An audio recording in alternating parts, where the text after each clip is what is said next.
आप सभी का स्वागत है हमारे चैनल में। और आज का हमारा प्रीवियस ईयर्स क्वेश्चन में हम हिस्ट्री के क्वेश्चन को देखेंगे और 68 बीपीएससी में जो क्वेश्चन पूछे गए थे वो हमारे लिए कितना इम्पॉर्टेंट है, इन सभी बातों की चर्चा आज इस वीडियो में करेंगे और पूरा क्वेश्चन देखते चलेंगे। लगभग 10 क्वेश्चन हम आपके लिए डेली लेकर के आ रहे हैं और उन 10 क्वेश्चन के अलावा जो एक्सप्लेनेशन में हम आपको फैक्ट्स बताते हैं जो आपके 71st बीपीएससी के लिए काफ़ी इम्पॉर्टेंट है, उन सभी को आज देखेंगे। तो चलिए इस वीडियो के अंत तक बने रहें और सारा क्वेश्चन आप देखते चले। तो चलिए पहला क्वेश्चन हम देखते हैं। सबसे पहला क्वेश्चन हमारे आज के सीरीज में क्या है, स्वराज दल की स्थापना बिहार में किसने की थी? स्वराज दल की स्थापना बिहार में किसने की थी? यहाँ पे नोटिस करें, बिहार में पूछा जा रहा है, बिहार में किसने की थी? बंकिम चंद्र मित्र, श्री कृष्ण सिंह, रामलाल साह, उपयुक्त में से एक से अधिक, उपयुक्त में से कोई नहीं। क्या हो सकता है इसका ऑप्शन है? बंकिम चंद्र मित्र, श्री कृष्ण सिंह, रामलाल साह, उपयुक्त में से एक से अधिक, उपयुक्त में से कोई नहीं। स्वराज दल की स्थापना बिहार में किसने की थी? बिहार में स्वराज दल की स्थापना श्री कृष्ण सिंह ने की थी। ठीक है, अब इसके एक्सप्लेनेशन की तरफ हम देखेंगे। बिहार में श्री कृष्ण सिंह द्वारा स्वराज दल की स्थापना की गई, स्वराज दल की स्थापना की गई, जबकि राष्ट्रीय स्तर पर मोतीलाल नेहरू और चित्तरंजन दास द्वारा 1923 ईस्वी में की गई थी। पूरे भारत में स्वराज दल की जो स्थापना हुई थी, राष्ट्रीय स्तर पे जो स्वराज दल की स्थापना हुई वो मोतीलाल नेहरू और चित्तरंजन दास के द्वारा की गई। दोनों ने मिलकर के स्वराज दल की स्थापना करी थी 1923 ईस्वी में। ठीक है, तो ये आपको ध्यान रखने की बात है। स्वराज पार्टी ने 1923 के चुनाव में केंद्रीय विधानमंडल की 104 में से 42 सीटें जीती थी। पार्टी का कार्यक्रम सरकार के काम में बाधा डालना था। वे देश विरोधी प्रत्येक नीति पर गतिरोध पैदा करना चाहते थे। तो स्वराज दल की स्थापना मोतीलाल नेहरू और चित्तरंजन दास ने मिलकर के करी थी 1923 ईस्वी में और इस प्रकार उन्होंने विधानमंडल में 104 में से लगभग 42 सीटें उन्होंने हासिल करी। तो इस प्रकार ये 2-3 पॉइंट इम्पॉर्टेंट है आपके लिए, क्योंकि क्वेश्चन इससे भी पूछा जाता है, इसलिए इसको आपको ध्यान में रखना है। बिहार में किसने स्थापित करी थी? श्री कृष्ण सिंह। ये आपको ध्यान में बिल्कुल रखना है, इम्पॉर्टेंट है। तो चलिए अगले क्वेश्चन की तरफ आगे बढ़े। इनमें से किसने हुमायूं को यह प्रस्ताव दिया था कि यदि उसे बंगाल पर अधिकार करके दिया गया तो वह बिहार को समर्पित कर देगा और 10 लाख दिनार की वार्षिक श्रद्धांजलि अर्पित करेगा? किसने हुमायूं को यह प्रस्ताव दिया था? ध्यान दीजिएगा, एक एक लाइन, क्वेश्चन बड़े आराम से पढ़ना है, ध्यान से पढ़ना है, पूछा क्या जा रहा है, क्योंकि आजकल क्वेश्चन बहुत ही लंबे लंबे स्टेटमेंट में पूछा जा रहा है। यह प्रस्ताव दिया था कि यदि उसे बंगाल पर अधिकार करके दिया गया तो यह बिहार को समर्पित कर देगा और 10 लाख दिनार की वार्षिक श्रद्धांजलि अर्पित करेगा। ऑप्शन है बहादुर शाह, शेर खान, बैरम खान, उपयुक्त में से एक से अधिक, उपयुक्त में से कोई नहीं।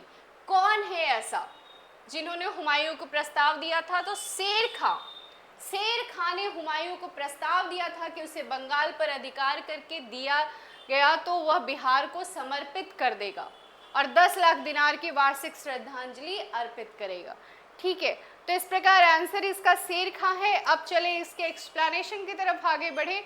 तो शेर खान अर्थात शेर शाह सूरी ने हुमायूं को यह प्रस्ताव दिया था कि यदि उसे बंगाल पर अधिकार करने दिया गया तो वह बिहार को समर्पित कर देगा और 10 लाख दिनार की वार्षिक श्रद्धांजलि अर्पित करेगा। ठीक है, तो ये आपको ध्यान में रखना है, शेर शाह सूरी ने ऐसा प्रस्ताव हुमायूं को दिया था। विक्रमशिला विश्वविद्यालय किन के द्वारा स्थापित किया गया था? अगला क्वेश्चन है, विक्रमशिला विश्वविद्यालय किन के द्वारा स्थापित किया गया था? तो इसका आंसर क्या हो सकता है? गोपाल, धर्मपाल, देवपाल, उपयुक्त में से एक से अधिक, उपयुक्त में से कोई नहीं। कौन हो सकता है? इसका आंसर है धर्मपाल। कौन है? धर्मपाल विक्रमशिला विश्वविद्यालय स्थापित किए थे। ठीक है, इसके एक्सप्लेनेशन में हम देखेंगे विक्रमशिला विश्वविद्यालय वर्तमान बिहार के भागलपुर जिले में अवस्थित है। कहाँ अवस्थित है विक्रमशिला विश्वविद्यालय? बिहार के भागलपुर जिला में। बहुत ही इंपॉर्टेंट है ये भी ध्यान में रखना है। इससे भी क्वेश्चन बनता है कि विक्रमशिला विश्वविद्यालय बिहार के किस जिले में अवस्थित है? तो बिहार के भागलपुर जिले में अवस्थित है। इसकी शताब्दी में पाल शासक धर्मपाल द्वारा की गई थी। यहाँ के आचार्यों में दीपंकर श्रीज्ञान का नाम सर्वाधिक उल्लेखनीय है, जो इस विश्वविद्यालय के कुलपति थे। ठीक है, दीपंकर श्रीज्ञान। आगे बढ़ते हैं, अगले क्वेश्चन की तरफ चले। इनमें से बिहार के प्रथम राज्यपाल कौन थे? इनमें से बिहार के प्रथम राज्यपाल कौन थे? Sir Morris Garnier Hallett option है, sir Morris Garnier Hallett, sir James David Sifton, sir Hugh D. उपयुक्त में से एक से अधिक, उपयुक्त में से कोई नहीं। इसका आंसर क्या होगा? बिहार के प्रथम राज्यपाल कौन हुए थे? तो सर जेम्स डेविड सिफ्टन। इसके आंसर हैं sir James David Sifton. David Sifton, ये ध्यान में रखना है, ये भी क्वेश्चन इंपॉर्टेंट है। First governor of Bihar sir James David Sifton एक ब्रिटिश सिविल सेवक थे। क्या थे? ब्रिटिश सिविल सेवक थे, जिन्होंने उड़ीसा के विभाजन के पश्चात बिहार प्रांत के प्रथम राज्यपाल के रूप में कार्य किया। उल्लेखनीय कि स्वतंत्रता के पश्चात बिहार का प्रथम राज्यपाल जयराम दास दौलत राम के तथा वर्तमान में राजेंद्र विश्वनाथ अर्लेकर को इस पद पर फरवरी 2023 में नियुक्त किया गया था। ठीक है, तो अगले क्वेश्चन की तरफ चलते हैं। अगला क्वेश्चन है हमारा, महात्मा गांधी एंड बिहार सम रेमिनिस्सेंसेस के लेखक कौन थे? महात्मा गांधी एंड बिहार सम रेमिनिस्सेंस के लेखक कौन थे? Doctor Rajendra Prasad, JP Narayan, Karpoori Thakur. उपयुक्त में से एक से अधिक, उपयुक्त में से कोई नहीं। कौन हो सकते हैं? महात्मा गांधी एंड बिहार सम रेमिनिस्सेंसेस के लेखक कौन थे? इसके आंसर होंगे डॉक्टर राजेंद्र प्रसाद। ये भी क्वेश्चन पूछा गया था, इसलिए आपको ध्यान में रखना है, दोबारा भी पूछा जा सकता है। अब इसके एक्सप्लेनेशन में हम देखेंगे तो महात्मा गांधी एंड बिहार सम रेमिनिस्सेंसेस के लेखक डॉक्टर राजेंद्र प्रसाद है। इनके द्वारा लिखी गई कुछ अन्य पुस्तकें निम्नलिखित है, जैसे चंपारण में सत्याग्रह, इंडिया डिवाइडेड, उनकी आत्मकथा, बापू के कदमों में इत्यादि। उल्लेखनीय है कि डॉक्टर राजेंद्र प्रसाद का जन्म 3 दिसंबर 1864 को बिहार के सिवान जिले के जीरादेई में तथा निधन 28 फरवरी 1963 को हुआ था। इन्हें स्वतंत्रता के पश्चात भारत के पहले राष्ट्रपति के रूप में चुना गया था। ठीक है, तो अगले क्वेश्चन की तरफ आगे बढ़ेंगे। क्वेश्चन नंबर 6 आपके लिए है, बिहार का सबसे पुराना गिरजाघर कौन है? कौन सा है बिहार का सबसे पुराना गिरजाघर? गिरजाघर ध्यान रखिएगा, ये भी क्वेश्चन इंपॉर्टेंट है। पादरी की हवेली, ल्यूक चर्च, स्टीफेन चर्च। उपयुक्त में से एक से अधिक, उपयुक्त में से कोई नहीं। बिहार का सबसे पुराना गिरजाघर कौन हो सकता है? बताइए। पादरी की हवेली इसका आंसर है। एक्सप्लेनेशन में हम देखेंगे तो बिहार का सबसे पुराना गिरजाघर पादरी की हवेली है। वर्ष 1713 में पटना में इसकी स्थापना की गई थी। स्थापना के दौरान यह एक छोटा सा चर्च था, जिसका बाद में पुनर्निर्माण के समय विस्तार किया गया। इसे सेंट मॉरी चर्च के नाम से भी जाना जाता है। सेंट मॉरी चर्च भी पूछा जा सकता है। नाम याद रखना है, पादरी की हवेली या सेंट मॉरी चर्च। ठीक है, अगले क्वेश्चन की तरफ आगे बढ़ेंगे। प्राचीन काल में गंगा के दक्षिण क्षेत्र को क्या कहा जाता था? प्राचीन काल में गंगा के दक्षिण क्षेत्र को क्या कहा जाता था? इसका ऑप्शन है अनर्त, तक्षशिला, चोल, उपयुक्त में से एक से अधिक, उपयुक्त में से कोई नहीं। कौन हो सकता है?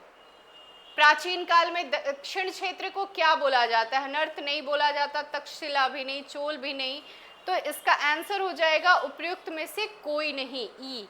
अब इसके एक्सप्लेनेशन की तरफ हम आगे बढ़ेंगे तो देखेंगे प्राचीन काल में दक्षिण के गंगा के दक्षिण क्षेत्र को मगध के नाम से जाना जाता था। मगध के नाम से जाना जाता था, इसलिए इसके ऑप्शन में कहीं भी नहीं है, तो इसलिए ऑप्शन ई आंसर होगा, उपयुक्त में से कोई भी नहीं। अगले क्वेश्चन की तरफ आगे बढ़ेंगे। भारतीय उपमहाद्वीप में लोहे का प्रयोग कब शुरू हुआ? भारतीय उपमहाद्वीप में लोहे का प्रयोग कब शुरू हुआ? इस तरह से भी क्वेश्चन पूछा जाता है। देखिए, प्रायः 9000 वर्ष पूर्व, प्रायः 12000 वर्ष पूर्व, प्रायः 6000 वर्ष पूर्व, उपयुक्त में से एक से अधिक, उपयुक्त में से कोई नहीं। क्या हो सकता है? भारतीय उपमहाद्वीप में लोहे का प्रयोग कब हुआ था? 9000 वर्ष पूर्व, 12000 वर्ष पूर्व, 6000 वर्ष पूर्व, उपयुक्त में से एक से अधिक, उपयुक्त में से कोई नहीं। इसका आंसर उपयुक्त में से कोई नहीं है, ये तीनों नहीं है इसके आंसर। तो एक्सप्लेनेशन में हम देखेंगे, हाल ही में भारतीय उपमहाद्वीप में लोहे के प्रयोग की शुरुआत का नया प्रमाण प्राप्त हुआ, जिसे 4200 ईस्वी पूर्व की तिथि निर्धारित की गई है। यह प्रमाण तमिलनाडु में हुए उत्खनन कार्य के दौरान कार्बन डेटिंग से पुष्टि होती है। इससे पहले देश में लोहे के प्रयोग का प्रमाण 1900 से 2000 ईस्वी पूर्व माना जाता था, अतः विकल्प में दिए गए तीनों कथन असत्य हैं। तो आंसर क्या होगा? 4200 ईस्वी पूर्व की तिथि निर्धारित की गई है। अगले एक क्वेश्चन की तरफ आगे बढ़ेंगे। दूसरी शताब्दी के आसपास रचित संस्कृत के शिलालेख के अनुसार सुदर्शन झील एक कृत्रिम जलाशय की मरम्मत किसने की थी? सुदर्शन झील एक कृत्रिम जलाशय की मरम्मत किसने की थी? हर्ष ने करी, कनिष्क ने करी, या रुद्रदामन ने करी, या उपयुक्त में से एक से अधिक, या उपयुक्त में से कोई नहीं। किसने किया था सुदर्शन झील, जो दूसरी शताब्दी के आसपास रचित संस्कृत के शिलालेख के रूप में है और एक कृत्रिम जलाशय है जिसकी मरम्मत रुद्रदामन ने करी थी। रुद्रदामन। इसके एक्सप्लेनेशन में देखें, जूनागढ़ अभिलेख के अनुसार रुद्रदामन द्वारा सुदर्शन झील के मरम्मत कराने का उल्लेख प्राप्त होता है। उल्लेखनीय है कि सुदर्शन झील का निर्माण चंद्रगुप्त मौर्य के प्रांतीय शासक पुष्यगुप्त ने कराया था। बाद में अशोक के राज्यपाल तुषास्प ने उसमें नहर निकलवाया था। उल्लेखनीय है कि रुद्रदामन के समय में अतिवृष्टि से झील का बांध टूट गया था, जिसके मरम्मत कार्य रुद्रदामन के प्रांतीय शासक सुविशाख ने करवाई थी। इसके लिए प्रजा पर कोई अतिरिक्त कर नहीं आरोपित किया गया था। तो सुदर्शन झील का जो मरम्मत है वो रुद्रदामन ने किया था। और रुद्रदामन का जो जूनागढ़ अभिलेख है, उसी से, इस अभिलेख के द्वारा ही प्राप्त होता है कि सुदर्शन झील का मरम्मत रुद्रदामन ने कराया था। तो अगले क्वेश्चन की तरफ हम आगे बढ़ेंगे, जो हमारा अंतिम प्रश्न है। झांसी के पास देवगढ़ का मंदिर और इलाहाबाद के पास गढ़वा मंदिर में बनी मूर्तियां किस कला के महत्वपूर्ण अवशेष हैं? किस कला के महत्वपूर्ण अवशेष हैं? झांसी के पास देवगढ़ का मंदिर और इलाहाबाद के पास गढ़वा मंदिर किस कला के महत्वपूर्ण अवशेष हैं? मौर्य कला, गुप्त कला, राष्ट्रकूट कला, उपयुक्त में से एक से अधिक, उपयुक्त में से कोई नहीं। कौन हो सकता है? तो ये गुप्त कला के अवशेष हैं। इसके एक्सप्लेनेशन में हम देखेंगे, झांसी के पास देवगढ़ का मंदिर और इलाहाबाद के पास गढ़वा मंदिर में बनी मूर्तियां गुप्त काल की कला के महत्वपूर्ण अवशेष हैं। गुप्त मूर्ति कला में बौद्ध, जैन, हिंदू और तीनों धर्मों के अतिरिक्त गैर धार्मिक विषयों की मूर्तियां भी बनाई गई हैं। सारनाथ, मथुरा और पाटलिपुत्र गुप्तकालीन मूर्ति कला के प्रमुख केंद्र थे। तो इस प्रकार ये दोनों मंदिर, देवगढ़ का मंदिर और गढ़वा मंदिर, दोनों गुप्त काल के अवशेष हैं। ध्यान में रखना है, क्वेश्चन इस प्रकार भी पूछे जाते हैं, तो बहुत ही डिटेल में पढ़ने की ज़रूरत है अब हिस्ट्री को। और अब बस लूसेंट रटने से एग्ज़ाम नहीं निकलने वाला है कि वन लाइनर आपने कर लिया और हो गया, तो बहुत ही डिटेल में पढ़ने की ज़रूरत है। और ऐसे ही क्वेश्चन पूछे जा रहे हैं एग्ज़ाम में, और आगे 71st बीपीएससी में भी हो ना हो ऐसा ही क्वेश्चन हो सकता है।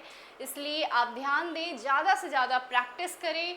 क्वेश्चन आंसर जितना ज़्यादा करेंगी उतना ज़्यादा आपका तैयारी मजबूत होता चलेगा। तो क्वेश्चन आंसर करते रहें, एमसीक्यूज़ बनाते रहें, सब कुछ आप रेडी रखें। टाइम बहुत कम है, अपनी तैयारी पे फोकस करें। अगर ये वीडियो आपको पसंद आता है तो चैनल को लाइक करें, सब्सक्राइब करें। धन्यवाद।